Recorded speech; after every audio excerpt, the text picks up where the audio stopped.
Hello, this is Alex from phpacademy.org, and this is a video tutorial for the new Boston. In this video tutorial we are going to be looking at the headers function, or the header function in PHP. So to modify the headers that are sent to our browser. Now, why would we need to modify headers that are sent to our browser? Now, there are lots of different reasons for this. You may want to say enable or disable caching of pages. You also might want to change the document type, so you might want to change it to say a JPEG image or a PNG image or something like that, in order to process an image on a page if you were using, say, the PHP GD library, which is something you can look at later. However, in this tutorial, because we're just talking about functionality of this, we're going to be using this header function to redirect our users to another page. Now, before we start, it's really important to let you know that the header function, which looks like this, cannot be used after output has been sent to a page. So, for example, if we have a header called, or some header tags, this is HTML output. Therefore, we're using PHP afterwards using the header function. However, this won't work because we've already sent data to the page. So if you are to use the header function, you either have to use it after our content, or we need to talk about output buffering and starting output buffering on a page, which is another tutorial. So you can have a look at that in regards to headers. So let's just say we have a PHP, a blank PHP page. I'm going to create a variable called true. In fact, I'm going to create a variable called redirect, which is equal to true.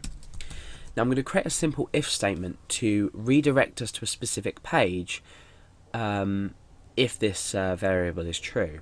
So obviously this is an example, but later on, if you have, let's say, want to log a user in or log a user out, you might want to redirect them back to a specific page.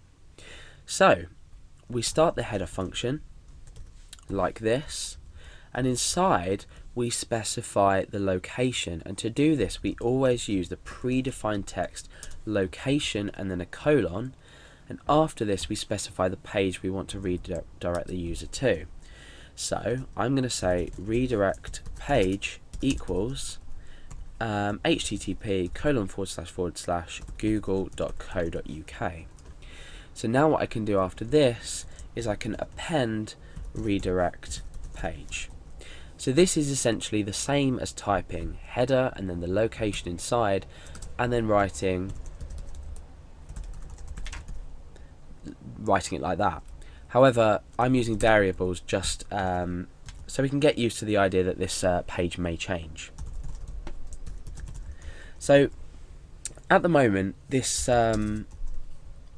should redirect us to Google as we enter the page. So let's refresh, and you can see what that's done is it's redirected me straight over to google.co.uk. So let's slightly modify the script.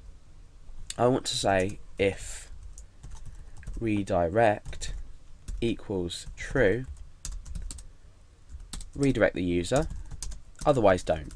So at the moment redirect is equal to true, but I can change this to redirect equals false, and we can go back headers, and we haven't been redirected. However, if we were to change this here to true and we were to redirect to a specific page, then we refresh and we are redirected. So just by demonstrating the use of the function with regards to redirecting a user, you can see that how useful it is in changing page information. Like I said, now this is an example to redirect a user. However, if you research this function enough and watch some of my other tutorials as well, because we will be using this function later on, you'll understand that it's not just for redirecting a user. It's actually just to modify the header information with your client, your browser. So bear this function in mind. The location feature of it is very important, and it's a great way to sort of quickly redirect your user without using any meta tags, so HTML meta tags. And just remember that we can't have any output, any HTML output before this. So I've created header tags my page with the h1 tags. Now let's go back and go to headers. Now we've got the my page displayed, that's absolutely fine, but now we have a warning. It says cannot modify header information. Headers already sent on line 8. So this is the where we're getting the error. You can see this is line 8, but headers already sent. However, if we were to have this below here, we're already modifying the page's headers, so we're resending header information, but we're never going to get to see this.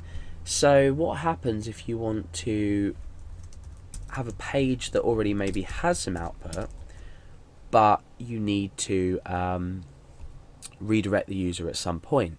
Well, there's a simple option, and that's OB, which stands for output buffering. And we'll discuss that in another tutorial, which will be the next after this.